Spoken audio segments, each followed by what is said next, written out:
Ladies and gentlemen, the floor is for Mr. Peled.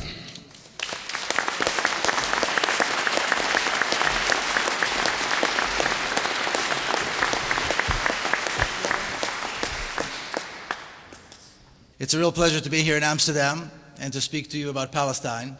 And I understand the Dutch Parliament is going to be discussing a few aspects of Palestine coming up soon, which is of course very, very important. I think the entire attitude of Europe and the EU towards Palestine has been, how shall I say, I'll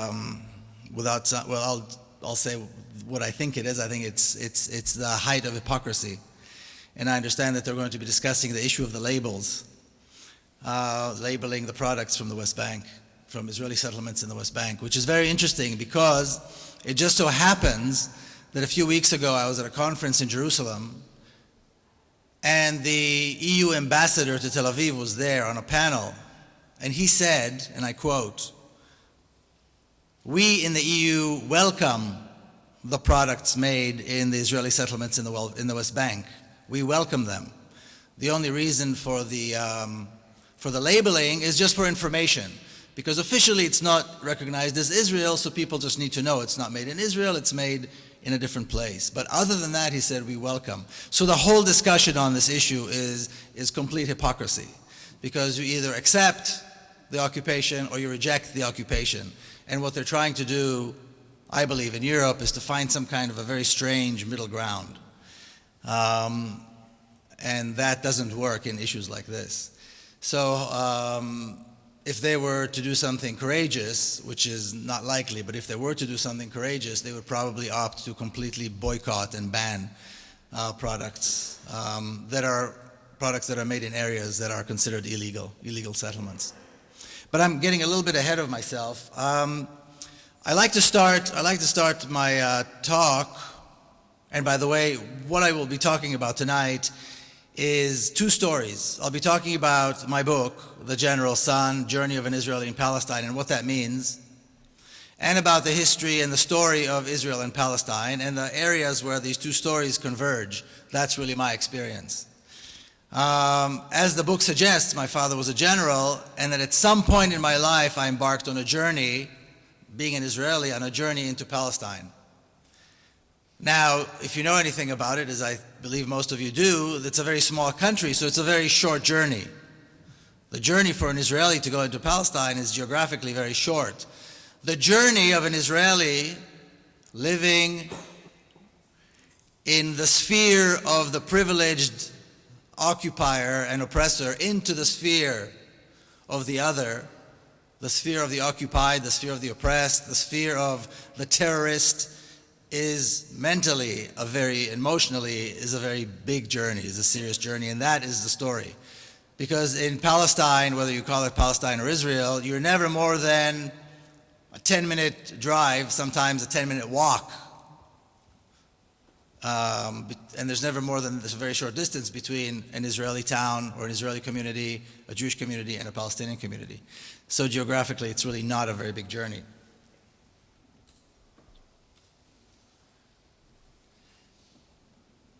So these are the first few questions I'd like to ask. First of all, Israel and Palestine, is it one country or two? Is it one state or two?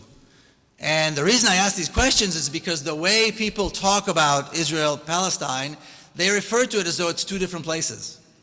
I've been to Israel and I've been to Palestine.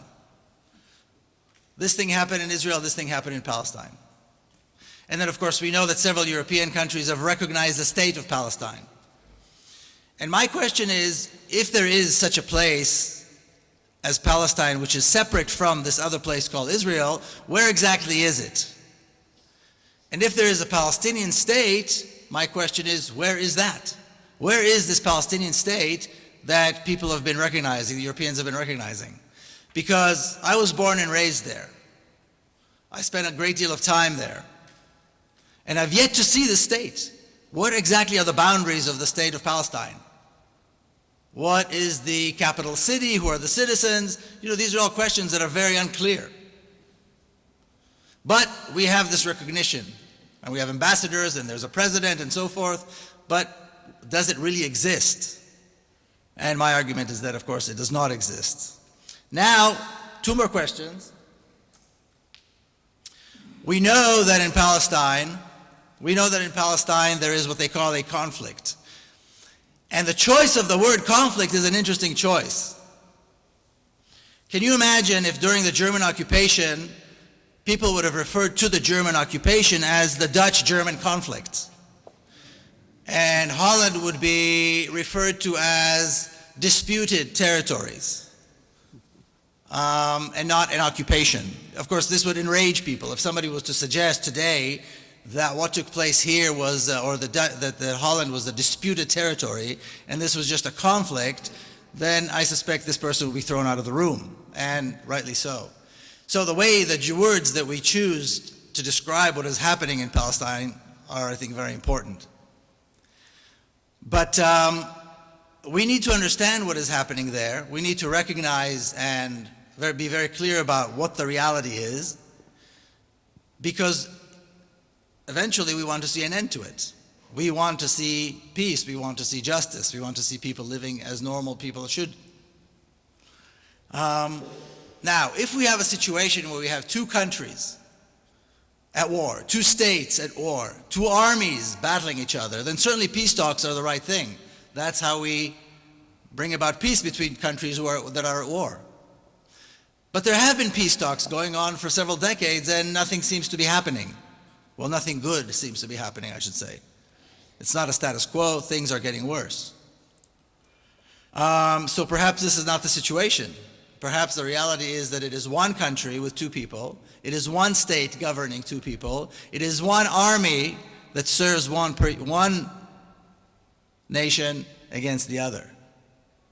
In other words, not a situation of war between two countries, but a situation of occupation and oppression, in which case peace talks are not relevant.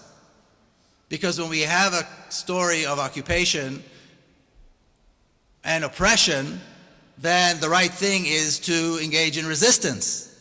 But if we're not clear about what the reality is, if we just call it a conflict, if we call the area disputed, if we accept all of these terms, then we will never reach the right conclusion on how to end the violence and how to allow people eventually to live in peace and justice and liberty.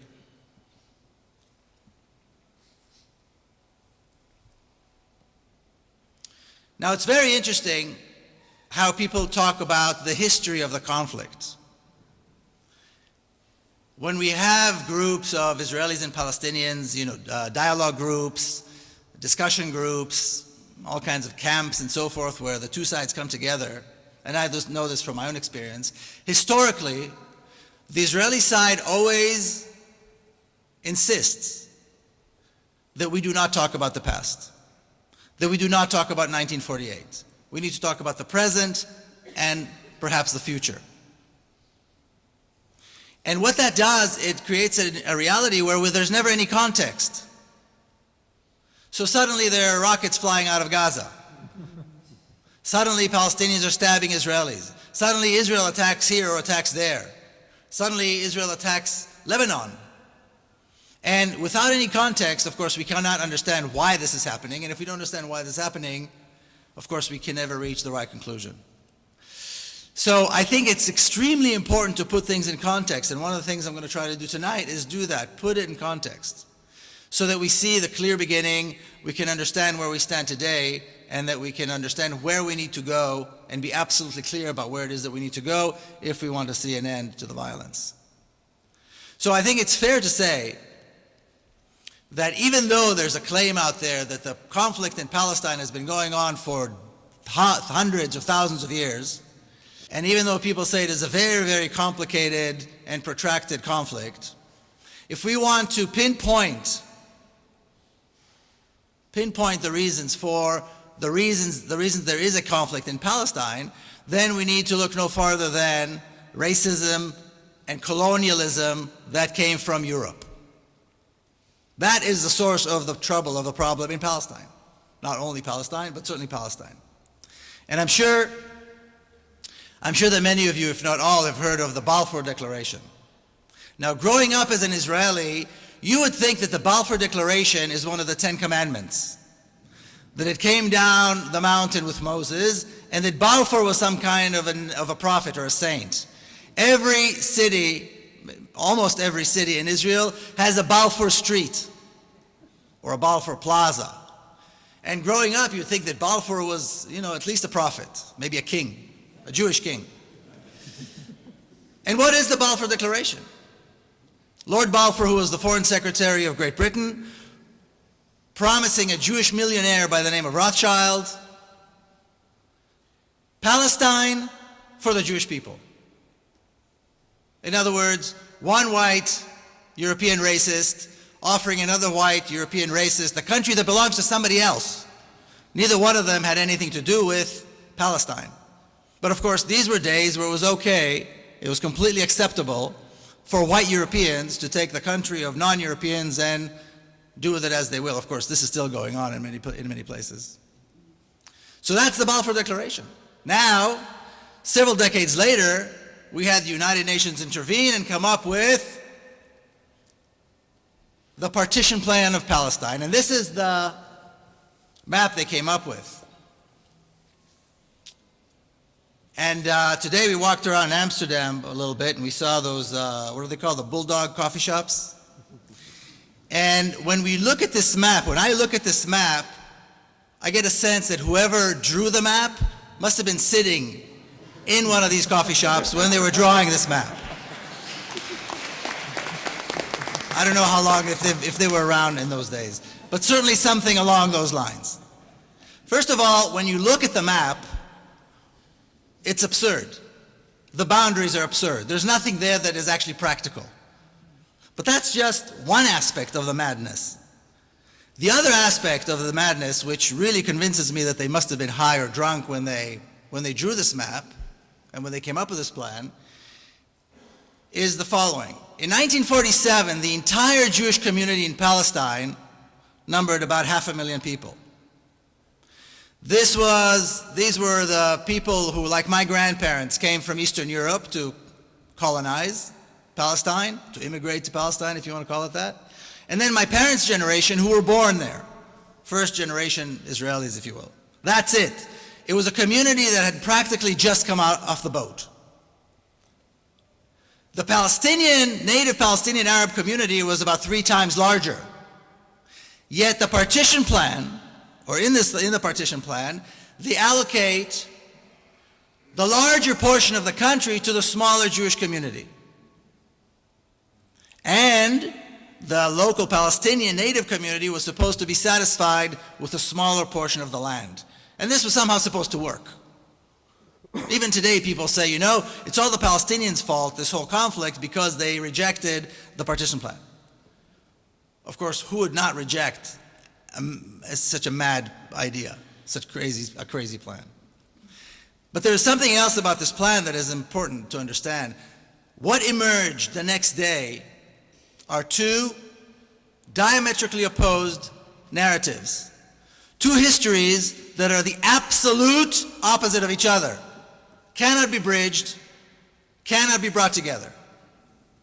And when we accept one, we reject the other. It is that extreme.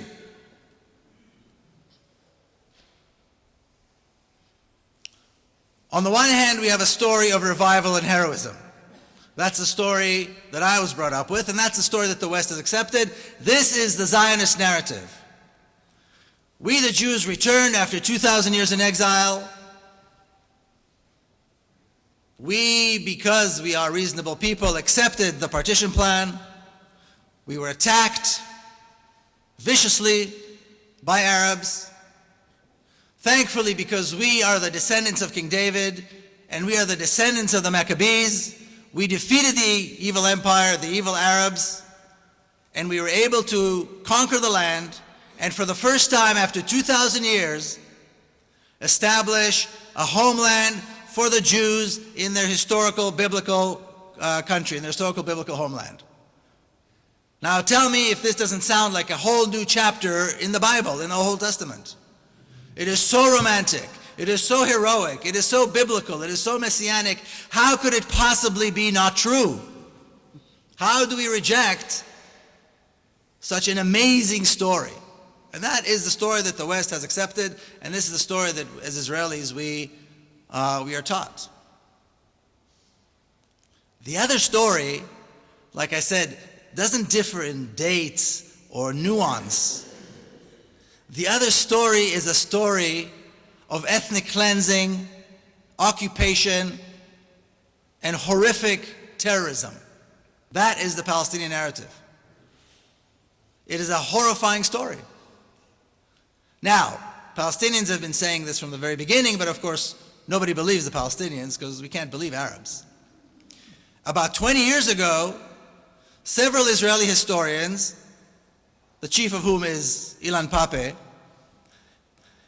rewrote the history of 1948, dispelling the myths and validating the Palestinian narrative. Now, like I said, when Arabs say this, when Palestinians say this, when Muslims say this, of course we can't believe it. When an Israeli Jew of German background says it, now it's believable. Now people are beginning to pay attention. And only then, when Ilan and the others started writing about this, people in the West began paying attention. And they validated the Palestinian narrative, which is, like I said, a story of ethnic cleansing and terrorism and occupation. Now, for Israelis, this narrative, the narrative of heroism and revival, is the holy grail. Israelis, it is part of our identity. It is part of who we are. We will defend this, and we do, or Israelis do try to defend this with everything they've got.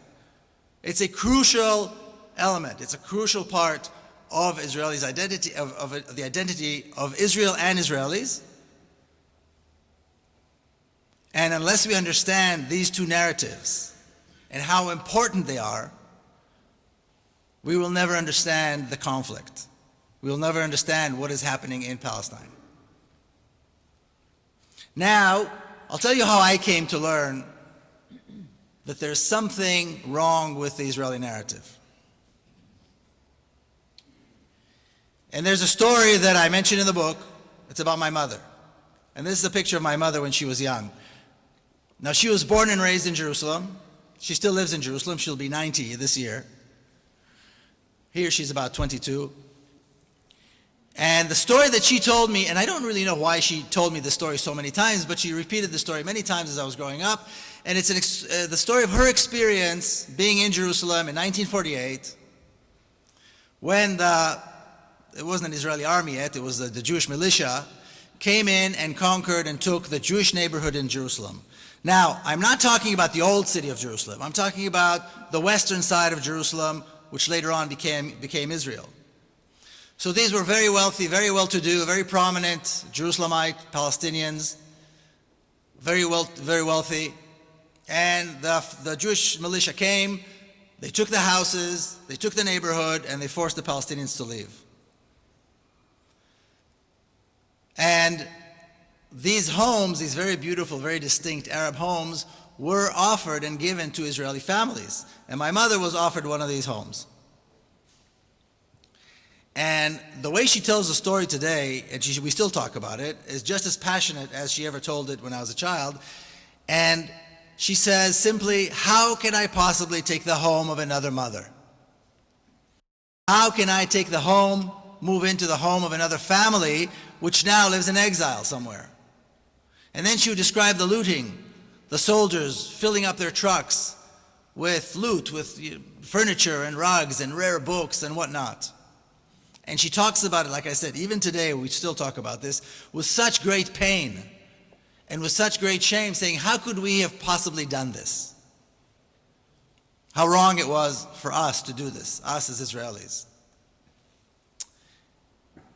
Now, for me growing up, I could understand obviously that this is a very good, very important, very, the right thing to do. It was a good story, the right thing to do.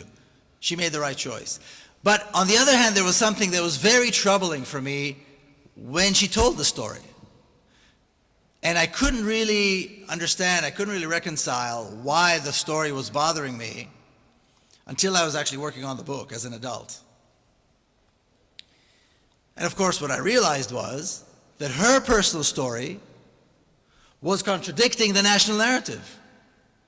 Because we don't do these things. We're the good guys. We're the Jews. We came back to reclaim our land. This was our country 2,000 years ago, but we're back. And then, like I said, we accepted the partition plan. We agreed for the Arabs to stay in a small, have their own country in a small part of our land. And then we defeated them and we fought them only because they attacked us. And then we asked them to stay and they left. We asked the Arabs to stay and they all got up and left. So where's the moral dilemma? What's wrong with taking the house of somebody who doesn't want their house anymore? There is no moral dilemma in the Zionist narrative. There is never a moral dilemma in the Israeli version of the story because we always maintain the moral high ground. Or at least we insist that we maintain the moral high ground, which is of course a very dangerous thing to do. Even now, as Israel bombs Gaza, and everybody knows it's killing innocent civilians by the thousands, it's okay. We still maintain the moral high ground because Hamas is in Gaza and Hamas is like the devil. So it's okay. And yet, like I said, she was presenting a moral dilemma where I could not really see a moral dilemma because the narrative, the Zionist narrative, is so perfect.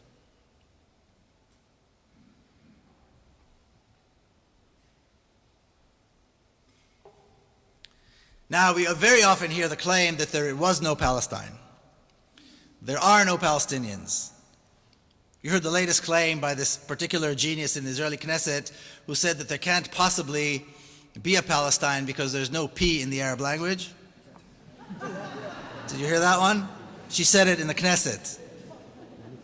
There cannot possibly be a Palestine because there is no P in the Arabic language. Just shows you how educated some of these people are. But anyway, we hear that there's no Palestine, that there are no Palestinians, or if there was a Palestine, and if there were Palestinians, then there were just a few poor farmers and a few dirty Bedouins with their camels, but really nothing substantial. Anything good, modern, developed that happened in Palestine happened as a result of the wonderful immigration by Jews. So I like to show this picture. It is one example of a Palestinian town from before 1948, the city of Jaffa. The city of Jaffa was a city of about 120,000 people on the coast of the Mediterranean. It had a rich business life, a rich political life. Several newspapers were published in Jaffa, movie theaters. There's a famous Jamal Basha concert hall where the biggest names in the Arab world would come to perform. Beautiful boulevards. And this city of close to 120,000, in a matter of 2 weeks, in the spring of 1948, was reduced to about 3,000 people, all concentrated in a single neighborhood with barbed wires and Israeli soldiers or Jewish soldiers surrounding them.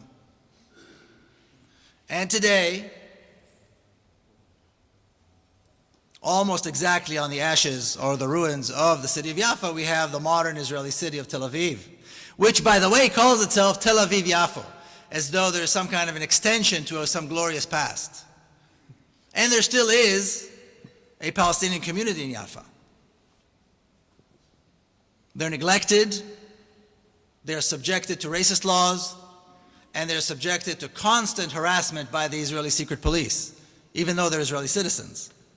And this really raises a larger issue here, which is that Palestine is not just the West Bank and Gaza. This attempt that we've seen over the last several decades to reduce all of Palestine to these two small areas that, by the way, Israel created is false. Because Jaffa is part of Palestine and Palestinians live there. And the Galilee is a part of Palestine and Palestinians live there, and Haifa and Akka and the Negev Desert, of course Jerusalem. It's all Palestine and Palestinians live everywhere. And Palestinians, regardless of where they live within the larger Palestine or within Israel, if you want to call it that, are all subjected to racist laws, to discrimination, and to oppression by the occupier, which is Israel. So there's a larger picture here beyond the specific story of Jaffa. Now, I think it's important to talk a little bit about Gaza. So we know that there's this thing called the Gaza Strip. Why is there a Gaza Strip? How did Gaza suddenly become a strip? Gaza is an ancient city that's been there for a very long time. What is this strip? How was it created? Why is it there? So you can read the statistics. I won't repeat them, just maybe to say that it's a very small place with a very large population. In 1948, or even as early or as late as the early 1950s, as the ethnic cleansing of Palestine was finishing up, they needed a place in which to herd the hundreds of thousands of refugees. So refugee camps were built around the city of Gaza, a line was drawn, and that is the Gaza Strip. That is why there's a Gaza Strip. Poor refugees have always been the majority of the population in the Gaza Strip. Poor homeless refugees. You can see very high unemployment, very high poverty rates. 90% of the water is not fit for drinking, no access to medicine, very little access to nutrition, very little access to electricity. But there's an interesting part of one particular data here, which is very interesting, which is the literacy rate in Gaza is one of the highest in the world. 92% literacy rate. Now normally when there's high literacy rate, there's low poverty. When there's high literacy rate, there's high employment. Why is it the opposite in Gaza? Because this reality is imposed on Gaza by Israel. The UN came out a while ago saying that by 2020, if nothing is done, by 2020, Gaza will be a humanitarian catastrophe. I think whoever wrote that needs to go to Gaza now and tell us how is it not a humanitarian catastrophe now, and how has it not been a humanitarian catastrophe for decades? This reality is imposed on Gaza by Israel. Now, never mind the bombing, I'll talk about that in a minute, but it's just the reality. Imagine a child who has an ear infection and there's no access to antibiotics. Now, imagine this happening 5 minutes away, 5 minutes drive from an Israeli city where there's electricity as much as you want, clean water as much as you need, access to every medicine you could possibly want. 5 minutes away. But the people in Gaza have no access to that because they are locked up. That makes this even worse. Now, if we don't see the bigger picture, if we're not aware of the context, there's no way to understand why there's a strip, why there are refugees. None of this would have happened had it not been for the ethnic cleansing of 1948. The reason there's a strip, the reason there are refugees, the reason there's poverty, the reason there's Hamas, the reason there are Qassam rockets is all related to the reality that was created by Israel in 1948. Now, we know that Israel attacks Gaza on a somewhat regular basis. What people often forget is that attacks on Gaza didn't begin in 2012 or 2008. Attacks on Gaza began as soon as this Gaza Strip was created. Almost immediately, in the early 1950s, almost immediately as the Gaza Strip was drawn, Israeli commandos began entering Gaza in what they called punitive operations. They would go in and massacre people. They called them punitive operations, and they were punishing them because there was a problem that they defined as infiltrators. Infiltrators trying to come in. Because after Israel kicked them out, Israel passed a law that made it illegal for them to return. So anybody that would come back, try to return, had to suffer. And by the way, in these pictures, this is that same commando unit returning from one of these glorious operations. And I don't know if you can recognize Ariel Sharon over here, the butcher. He was commander of that unit, the chubby guy. That's Ariel Sharon. So in those days, they would go in, kill dozens, perhaps kill hundreds, come out all heroic and excited. Our guys, having fought terrorism. Then later on, they stopped calling them infiltrators. They started calling them fidayin, which nobody really knew what that meant, but we know today it means fighters. Then they went and they called them terrorists. Now, of course, they call them Hamas. And another development is that today the technology has improved. So whereas they were only able to kill dozens or hundreds in the beginning, now with this modern technology, they can kill thousands. In 51 days, they killed about 2,500 people, injured close to 20,000. That's pretty remarkable. In 2014, they had 6,000 flyovers. 6,000 flyovers dropping millions of tons of bombs on a civilian population that has no defenses and really has no military force. Then they brought in the ground troops.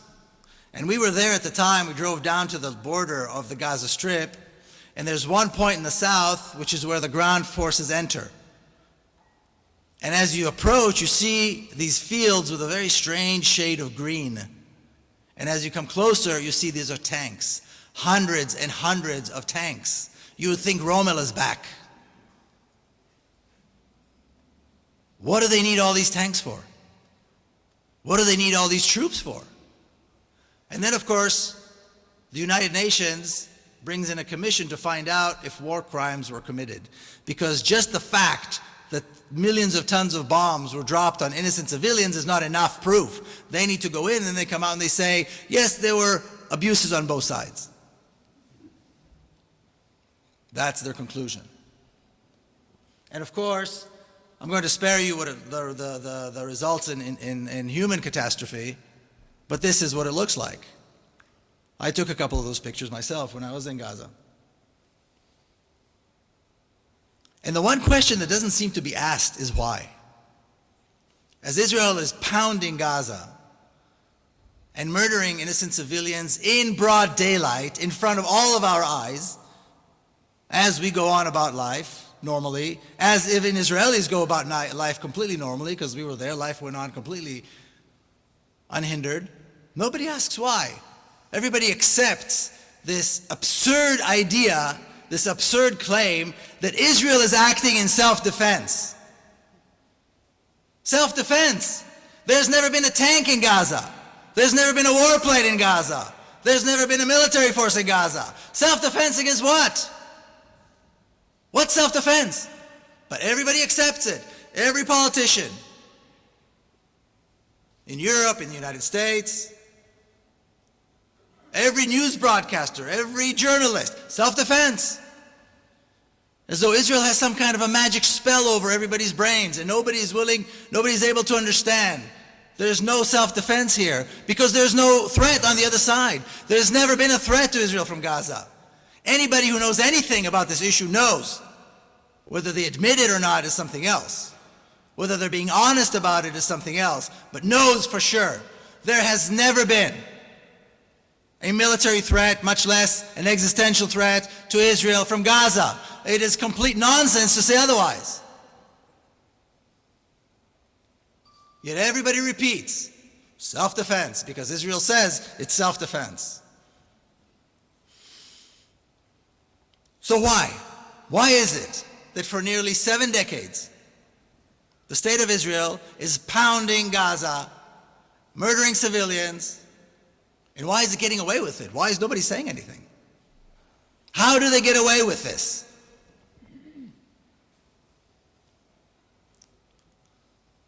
The existence of this humanitarian catastrophe, 5 minutes away from Israeli cities where everybody lives a completely normal life, is a threat to the legitimacy of Israel. It is a threat to the narrative, to that holy grail.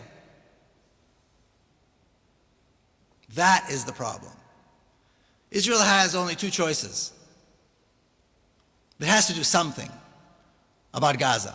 And there are only 2 things it can do. Leaving it alone and doing nothing is not an option because it gets embarrassing. People are going to ask questions. So, one option would be to allow the refugees to go back to their home, pay them restitution, rebuild Gaza, and allow people to live as they should. But of course we can't do that because Israel doesn't want any more Arabs. The only other option is to murder them and say it's their fault because they're terrorists. And it seems to work. For almost 7 decades, this magic trick of murdering innocent civilians, calling it self-defense and saying that they're terrorists seems to work, and they continue and they do it very well. And year after year, decade after decade, the casualty count grows, the technology improves, and the world becomes more silent, even as we sit here today. And the tens of thousands of injured have no access to the excellent hospitals that are sometimes 10-minute drive away inside Israel. That is the problem. It is the legitimacy of the state of Israel that is at question here, that's at stake here. Because this shows that there is no legitimacy. This is the test that shows that Israel has no legitimacy. And this is exactly what the European and the American politicians and journalists are afraid to say. And this is exactly what needs to be said.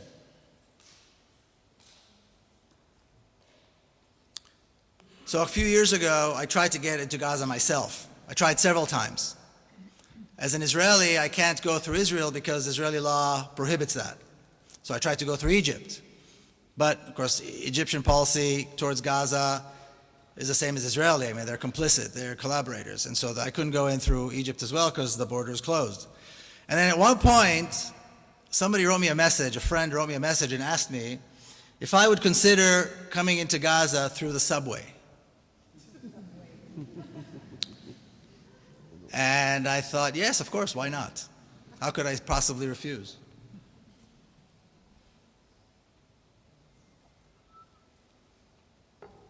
Now, to drive from Jerusalem to Gaza is about 1 hour and 15 minutes. I had to drive from Jerusalem to Tel Aviv, fly from Tel Aviv to the very south to Eilat, cross the border into Egypt, into Sinai. That's where I met my friends. And then drive all across Sinai to Rafah, which is where the tunnels used to be. We were sitting in Rafah. It was already late at night, waiting for the permission to access to go through the tunnel, where I noticed it had been 14 hours by then since I left my house in Jerusalem. 14 hours, and I wasn't even in Gaza, and really all I was going to go is, that distance. Finally, the okay came in, and this is the tunnel that I went through. The one picture on this side is the entryway, and then the other picture is the tunnel itself. And this is what they call the 5-star tunnel, where you can actually walk, there's light, and so forth. And at the end of that, I was once again in Palestine, in Gaza. That is the absurdity, that you have about 2 million people whose only lifeline were tunnels, and these tunnels weren't leading to Amsterdam, they were leading to Rafah on the Egyptian border, which is a dump. It's a refugee camp in itself. And that was the best they can do. Of course, now these tunnels have been destroyed by Sisi and his minions and his forces.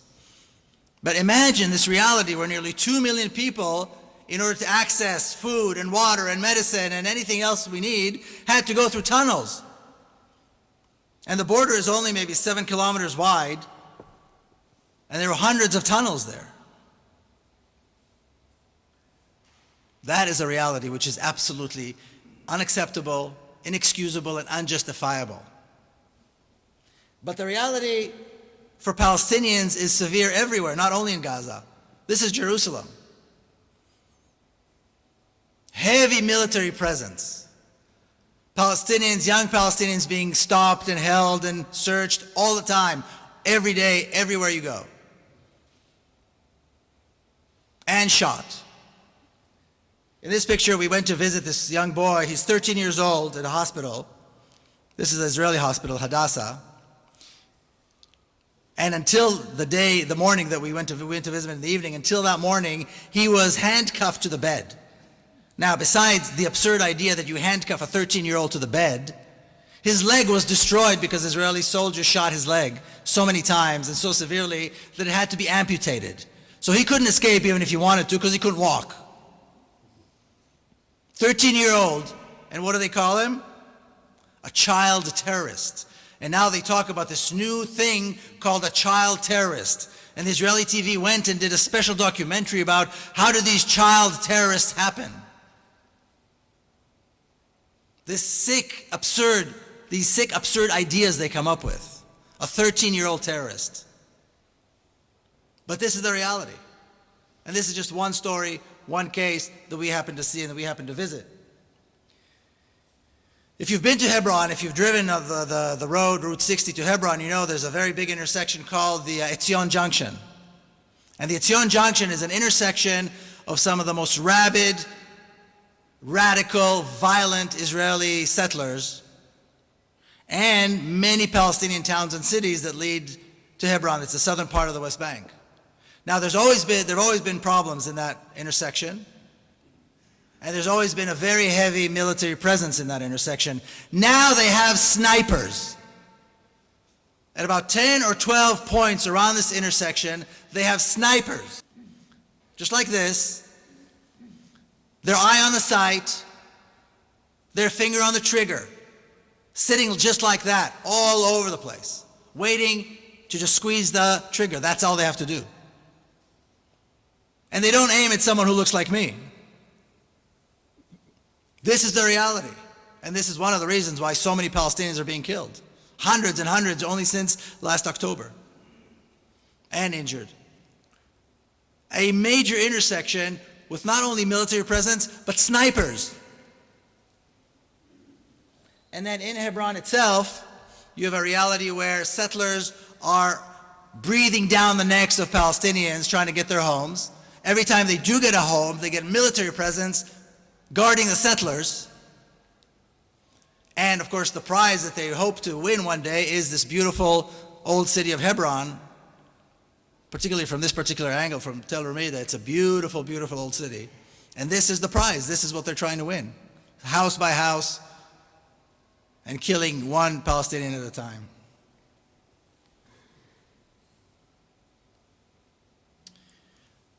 But what makes it even more absurd is that the difficulties, the persecution of Palestinians goes on outside of Palestine. And there's a case that I'm writing about right now in the United States, which is called the case of the Holy Land Foundation. There's been persecution and prosecutions of Palestinians, Arabs, and Muslims in America and all over the West, actually, for a very long time now. I'm sure you've all heard the term Islamophobia. And if anybody doesn't think that Israel is behind it, then they're dead wrong. They're out of their minds. So Palestinians were forced out of their land, but that's not good enough, because the existence of Palestinians and Arabs and Muslims who probably support them is a threat to the narrative. So they have to be persecuted, and when possible, they have to be prosecuted for doing, well, whatever it is we can catch them doing.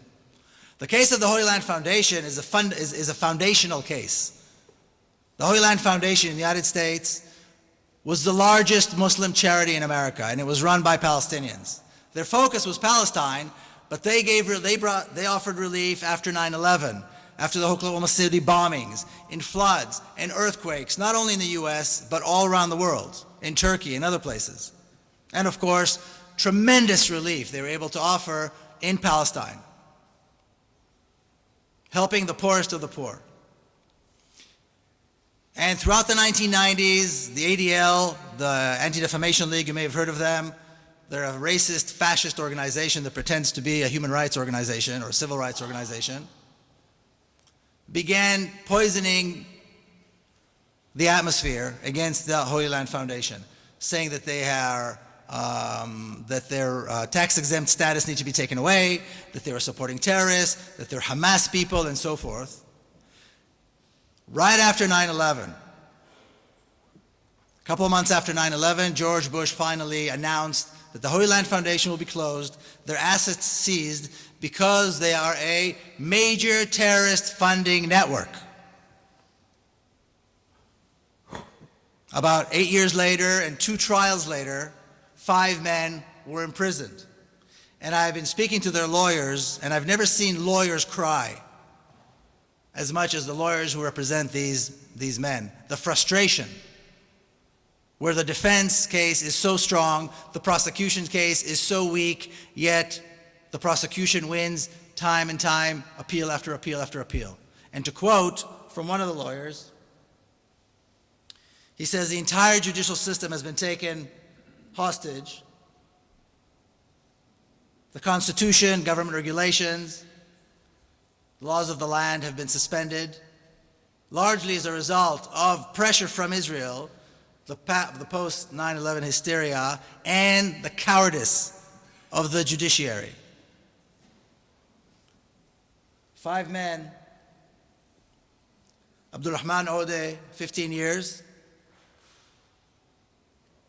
Mufid Abdul Qadir, 20 years, Shukri Abu Bakr, 65 years. Now these three I was able to visit in prison. The other two are Ghassan Ilashi, 65 years, and Muhammad al-Mazain, 15 years. These men never did a thing wrong, never hurt a fly. And these are federal cases. The story is so horrifying and so horrific that it's beyond belief. And this is one case in the United States. There are other cases all over Europe. There are lots of other cases in the United States. And their only crime is that they were being Palestinian and Muslim and caring all at the same time and caring about Palestine. They're not involved with politics, they were involved with relief. But the entire idea that you could have this kind of an organization and it becomes a credible organization, a trustworthy organization, run by Muslim Palestinians, that has to be destroyed for the sake of the narrative. So again, when people talk about Islamophobia, Islamophobia is not a myth.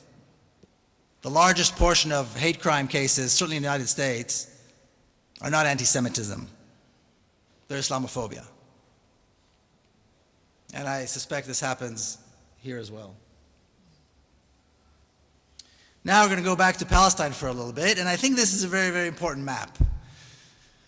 Between 1949 and 1967, this is the map of Palestine, and Israel occupied, or the state of Israel was established on the vast majority of Palestine. Well, there's lots of ways to say it, lots of different ways we can say this, but the majority of Palestine was occupied, and that was Israel.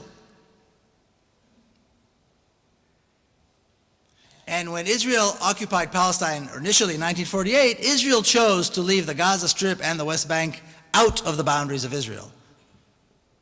Israel delineated these borders. Israel decided they were going to stay outside of the boundaries of Israel. And then in 1967, of course, there was a war, and Israel took these last two parts of Palestine. But what's very interesting is there's this idea out there that the occupation of Palestine began in 1967. That the occupied Palestinian territories are the West Bank and Gaza. So I scratch my head and I think, wait a minute, are there Palestinian territories that are not occupied? Have we completely forgotten that the vast majority of Palestine has been occupied since 1948? That hundreds and hundreds of towns and villages were destroyed? That nearly 1 million people were forced into exile and now live in refugee camps? And that the state of Israel, a racist colonialist project, was built on the ashes of Palestine? Have we forgotten this completely? The largest portion of Palestine was taken in 1948. Palestine had been occupied since 1948. The vast majority of destruction that was done to Palestine was done in the first 20 years in the larger part of Palestine. How could anybody say that the occupation of Palestine began in 1967 and say this with a straight face? It's a kind of absurd amnesia. Now, talking about 1967, I'll tell you a little bit about my father, the general. So he had a very interesting career, which is, and I talk about it in the book quite a lot. But he did two things that made him stand out. Before the war, in the weeks and months leading up to the war of 1967, his voice was probably the loudest among the Israeli high command, pushing the Israeli cabinet to start the war. And I quote from I've read the minutes of the meetings of the Israeli High Command and their meetings with the Israeli cabinet, and I quote it in the book.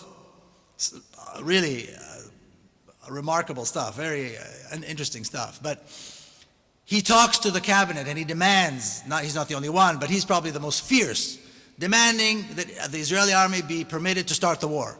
Immediately after the war was over, at the very first meeting of the Israeli High Command, he stands up and he says, we now have to allow the Palestinians to establish their own state in the West Bank and Gaza. He says it immediately after the war. And he says, if we don't do this, then we will have resistance, we will have terrorism, and eventually we will not have a Jewish state. We will have a binational state. He says that right after the war. As he was saying these very words, Israeli bulldozers were already in East Jerusalem, in the West Bank, destroying Palestinian towns, destroying Palestinian neighborhoods, forcing hundreds of thousands of Palestinians out into exile from the West Bank. Exactly what Israel did in 1948. Continuing the exact same thing that they started earlier, 20 years earlier. And building for Jews only at the expense of Palestinians, which is what Israel had done from the very beginning. My father retired from the military about a year after that, and he continued to promote and talk about this idea of what we know today is called the two-state solution. This idea of a small, insignificant Palestinian state on a small portion of Palestine that will allow Israel to maintain itself as a Jewish state and will live with it in peace and so forth. Eventually, they got the attention of major figures within the Palestine Liberation Organization, the PLO. And they began a conversation, a very interesting conversation. I'm talking about the 1970s. In this picture, my father is with the late Issam Sartawi. He was the PLO ambassador in Paris for many, many years, and he was one of the main figures that supported this idea within the PLO. And they had two challenges. One was to convince the Palestinian leadership, particularly Yasser Arafat, to drop the demand to free all of Palestine, drop the demand for the refugees to return, recognize the state of Israel, and engage in peace talks. And to do the same with the Israeli government, to convince the Israeli government to recognize the rights of Palestinians and to engage in dialogue or peace talks.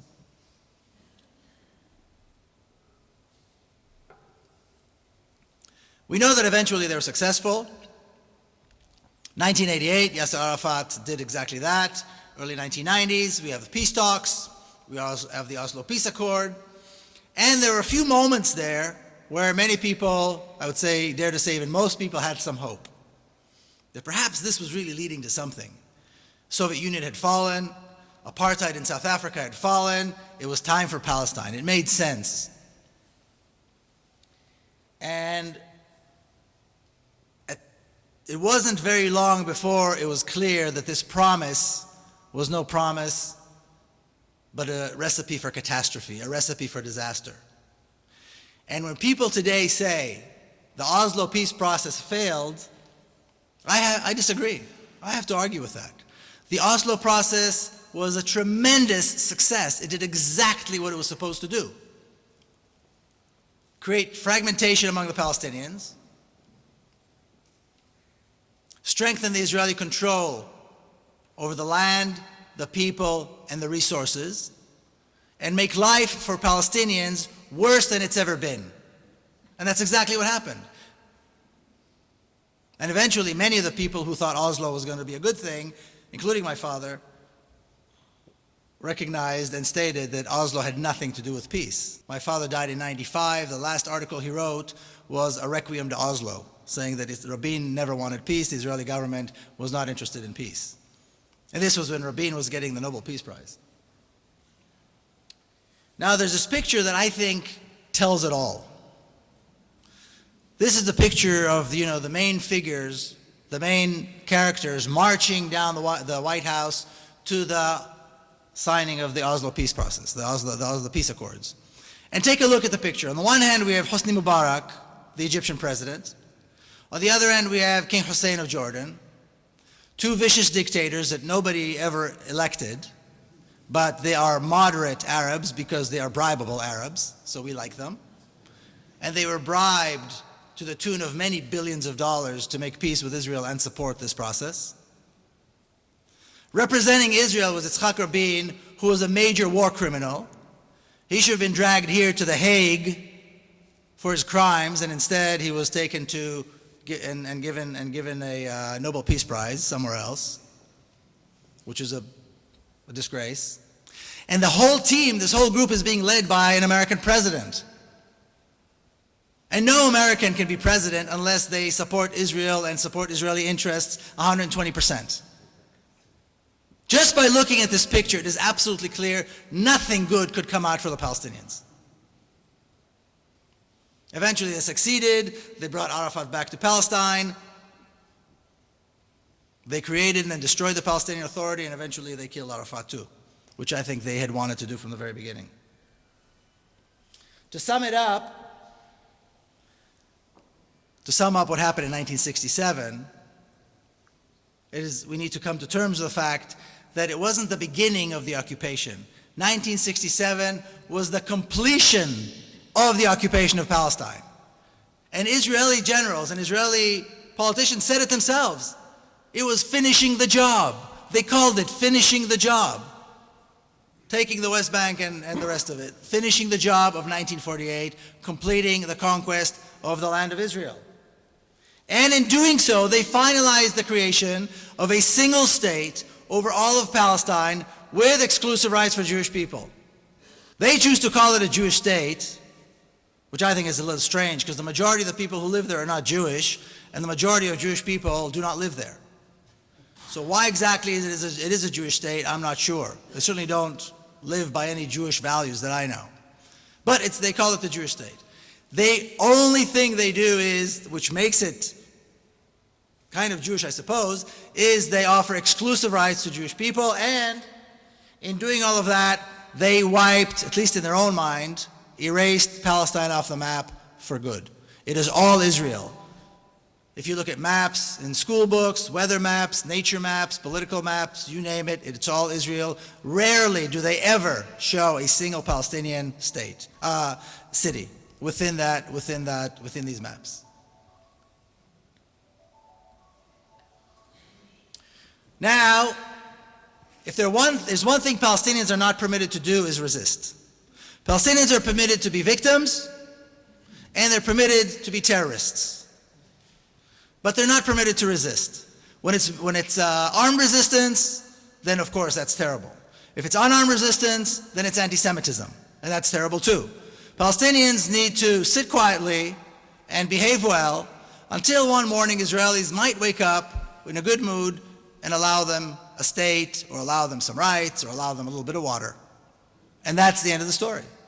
God forbid that Palestinians resist. God forbid that we should recognize that the Palestinian resistance is morally and legally allowed and justified, particularly if it's in Gaza. During the Israeli massacre and invasion in 2014, young Palestinians fought heroically against this war machine. And had they not been Palestinians, the entire world would have recognized them and remembered their names for the heroism they displayed. But we can't say that because they're Palestinians and we have to call them terrorists. There's a great quote from Frantz Fanon about colonialism, and I think if ever anybody described the state of Israel accurately, it is this quote. It is not a machine capable of thinking. It is not endowed with reason. It is violent and only responds to violence. That is the state of Israel. He talks about colonialism in general. But you could not write a better description of the state of Israel than this. But God forbid that we talk about resistance in the context of Palestine. Everybody else is allowed to resist. Palestinians, no, because that's anti-Semitism, and you cannot resist against Jews. I think, thankfully, today, we have the experience in India, we have the experience of blacks in America, we have the experience in South Africa, and we have a very long experience of the Palestinian resistance itself, which, by the way, has been mostly unarmed. And these show us today that there are other ways to defeat colonialism other than using arms. Other ways, in other words, unarmed resistance.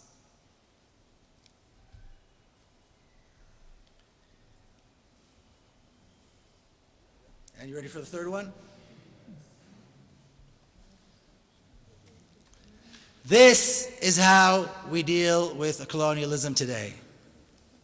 Isolation, economic pressure, boycott, divestment, and sanctions. BDS, BDS, BDS. That is how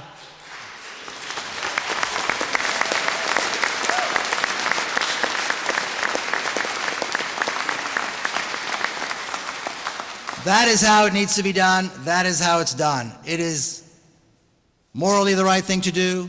It is principled. It works. It's methodical. It has a track record. I was in South Africa. Everybody I met, activists, non-activists, blacks, whites, anybody I met, said, thank God for BDS. BDS brought down apartheid. And BDS, in regards to Palestine, has had some very serious victories as well. That is how we protest. And by the way, it's the easiest form of resistance, because you can take it to any level you want. Just by not buying, you're already resisting. Just by putting down a product, you're already resisting. If you want to take it to the next level, then you talk to the store manager and you tell them why you're not buying. And you want to take it to the next level, you start a BDS branch and you become an activist, like I know many of you are. That's all you have to do. It is the right thing to do. It is not anti-Semitic, regardless of how often they try to jump up and down and say it's anti-Semitic. There is absolutely no foundation for that claim, but that's all they've got.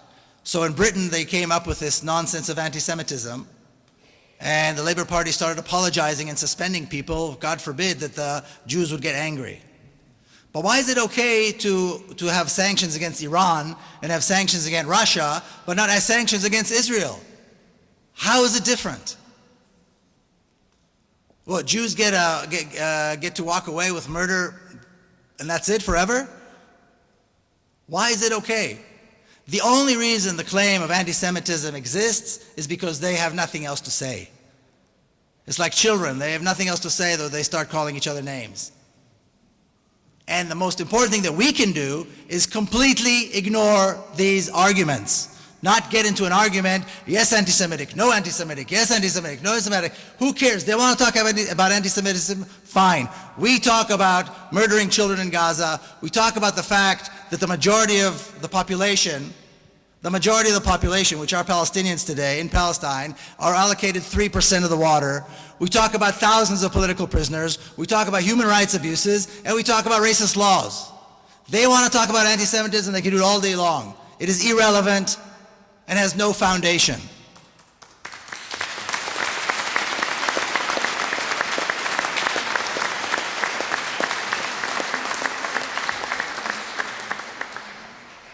In the US, there's another group, a wonderful group on campuses called Students for Justice in Palestine. And they do fantastic work all over the US. And you may have heard that Bernie Sanders, in his debate with Hillary Clinton, his last debate, when he was asked about Israel, he said clearly Israel used excessive force in Gaza, murdering over 1,000 people, injuring tens of thousands, and so forth. He could never have said that if it wasn't for all the years of activists, Palestine Solidarity, Students for Justice in Palestine, the BDS campaigns. That would never have happened. This is how change happens. And Israel is terrified of this, terrified of BDS. I was at a conference, like I told you, where the EU ambassador talked about how they welcome the products from the settlements. It was a major conference on how to combat the BDS, and the BDS is any Palestine solidarity that's out there. They're absolutely terrified, and it's a good thing, because that means it's working. So rather than back away when they say anti-Semitism, we need to push forward even harder and not apologize, because there is nothing for which our side needs to apologize. If there's any apologies need to be done, it is by the Israelis. And I don't think it's going to take many, many years of apologies before they can make up for their crimes, their pay for their crimes against the Palestinians. But having said all that, I think that we are all duty-bound to find hope. All of us sitting here, as they say, rich, free, and alive, all at the same time. We are duty-bound to find hope and act. Saying it is hopeless is unacceptable. Saying there's no solution is unacceptable. Saying there's nothing we can do is unacceptable. We must find hope, and then we must act. This is our duty as people of conscience. These are our duty as humans. And the question, of course, is where do we find hope? Is there hope in occupied Palestine with exclusive rights for Jewish people? Because the only way to have a Jewish state in Palestine that offers exclusive rights for me and for any Jew at the expense of Palestinians is by having thousands of political prisoners, constant attacks on Gaza, racist laws, and an apartheid regime. That's the only way you can have a Jewish state or a state with exclusive rights for Jews in an Arab country. Is there hope there? Is there any way to have hope there? Because that is the state of Israel. There is no other liberal, pie-in-the-sky, peace-loving Israel. That is it. That is the name of the game. And if the last 68 years haven't convinced people, the new appointment for defense minister, this monster, racist, brutal terrorist, Avigdor Lieberman, should tell us something. Just when we thought things could not get worse, Netanyahu appoints this guy to be in charge of the arsenal, to be in charge of the weapons. Can you imagine? Just when we thought that these other guys were as bad as it can get. So this is the state of Israel, and that's it. Supporting it, liking it, loving it, wanting it, talking about how Israel has the right to exist, means supporting this, what exists today. So is there hope there? I certainly don't see it. How about a free, democratic Palestine with equal rights, with freedom, with respect for human rights? A Palestine that is not Israel. A Palestine that is not governed by a racist colonialist regime. A Palestine that does not have racist laws. A Palestine in which water is allocated to all people equally, not 97% to one part of the population and 3% to the majority of the population, which, like I said, are Palestinians. And I would argue that that is where hope lies. A free democratic state with equal rights, following the model of South Africa, ending the regime that exists there today. That is the way forward. Respecting the rights of the refugees and making sure that those rights are materialized. Understanding that there need to be reparations paid. Understanding that there needs to be an end to the siege in Gaza. Freeing the political prisoners. That is a reality in which we can see hope. And that is the reality for which we must all fight. And I want to leave you with this image. This is a picture that we took in a Palestinian refugee camp. A horrifying refugee camp. Conditions that are so horrifying, you cannot hold your tears. None of us, not a single one of us in this room, would be able to spend a day, an hour, let alone a lifetime, in a camp that looks like this and smile. None of us would smile. In fact, we couldn't smile for a very long time after we visited this camp.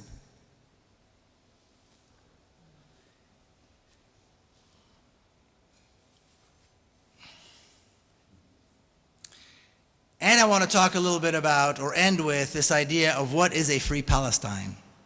When we say free Palestine, what does that mean? Unless we are absolutely clear about what a free Palestine is, we will never see a free Palestine.